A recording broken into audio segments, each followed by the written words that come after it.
Coming up on Network Africa, tragedy strikes in Lawanson area of Lagos State as a fire kills a family of 5, and that's according to the Lagos State Fire Service, which says 12 fire incidents have occurred in Lagos in the past 24 hours. Then Kenya security prevents what could have been yet another disaster at a shopping mall in Nairobi. We have the latest from our analyst in Washington. And later on, the crisis in Burundi is far from over as yet another opposition leader is killed in the capital, Bujumbura. This brings the number of high-profile killings since the crisis began to 6.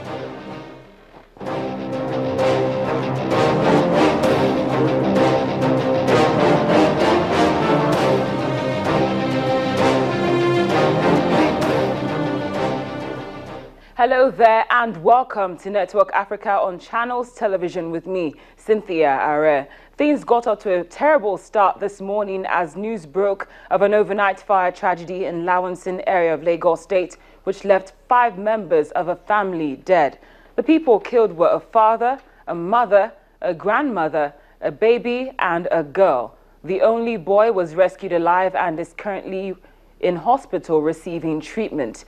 Due to the extent of his injuries, he's not been able to communicate how the fire probably started.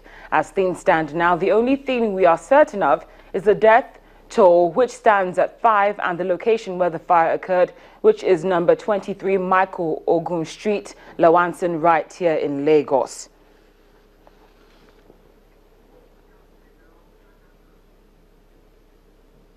Now, there is some cause for concern right now as the State Fire Service right here in Lagos has confirmed that as many as 12 domestic fires have occurred in Lagos in the past 24 hours. We're not too certain about what exactly might have caused these fires, but for now, let's speak with the Public Relations Officer for the Southwest region of the National Emergency Management Agency, NEMA. He joins us from Lagos. He's Mr. Ibrahim Farinloye. Mr. Farinloye, thank you very much for joining us on Network Africa. Yes, good afternoon. Yes, we in the last 24 hours we have been recorded not less than 12 fire incidents in Lagos State alone. One of which involved the death of 5 family members, a father, mother, a child, and 2 children. That's 2 teenagers, a boy and a girl with grandmother.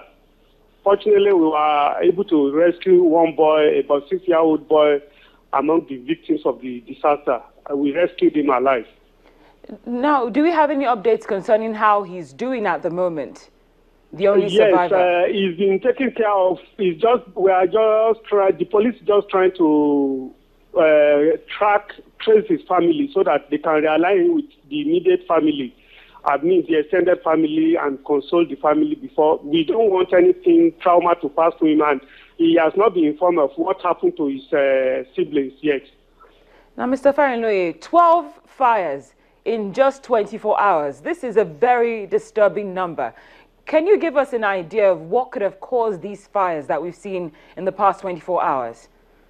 Well, averagely in Lagos, we record not less than 10 fire incidents on a daily basis, but in the last 24 hours, some of them have been the casualties have been very, very high.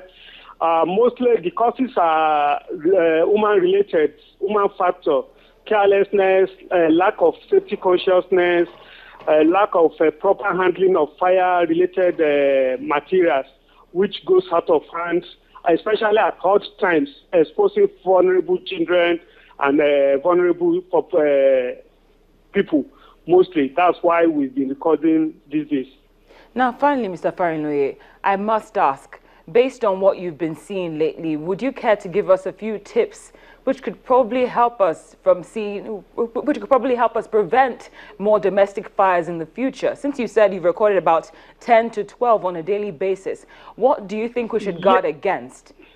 Yes, most of it is because of candle. The way we handle candle, then most times people use handsets when they want to go to bed. They put their handset under pillows And at times, when the electricity is off, they don't put off all the electrical appliances. So lack of consciousness. Then most times, what we find out, some of the fire comes up from the kitchen, the gas cooker. We can't really pinpoint what are the factors. It will be later somebody will say maybe, oh, I forgot to do this. Oh, the candle was on. So mostly it is partner safety that is much more important. The leader of the house, the man of the house, should be able to look out. Everybody has gone to bed. He should come out, look at the dangerous items in the house that could cause any unsafety practices that might lead to danger. Well, Mr. Farinloye, thank you so much for your time and your inputs. We appreciate everything you've done for us. Thank you very much, Mr. Farinloye. Mr. Farinloye is the Public Relations Officer for the Southwest region in the National Emergency Management Agency, NEMA. Now, he gave us some tips, but we want to give you further tips on how to avoid domestic fires, which as we heard him say clearly, we've seen about 10 to 12 on a daily basis right here in Nigeria. First, you must take extreme caution when cooking. The undeniable fact is that people simply aren't careful enough when it comes to cooking. This is the #1 cause of home fires. One of the biggest dangers is the combination of hot splashing grease and unattended cooking. Hot grease can instantly burst into flames, so it's vital that you're always there to watch and make sure the grease does not splash. Now, in terms of keeping heating equipment in good condition, many fires start each and every year due to heating equipment that hasn't been maintained. You should have your home heating utilities inspected and cleaned on an annual basis. You should also avoid smoking in the home. This is the easiest way to prevent a fire from cigarettes, and it's not to ever smoke in the home. However, if you insist on smoking inside of your house, be sure to not to smoke in bed, because cigarette fires are usually started with people falling asleep with their cigarettes lit. Now, in terms of handling candles with care, like we heard Mr. Farinloye, the most common cause of candle fires is because they are placed too close to flammable materials such as curtains, tablecloths, etc. Do a proper walk through your home whenever candles are lit and make sure all have been put off. Finally, you must pay close attention to children. Children are often curious by fire, and they may want to see what happens when something melts or becomes engulfed in flames, and are intrigued by how things melt. The first step is to explain in great detail the full dangers of a fire, and you also want to be diligent about keeping any source of fire out of your reach. Still to come on Network Africa. Kenya security prevents what could have been yet another disaster at a shopping mall in Nairobi.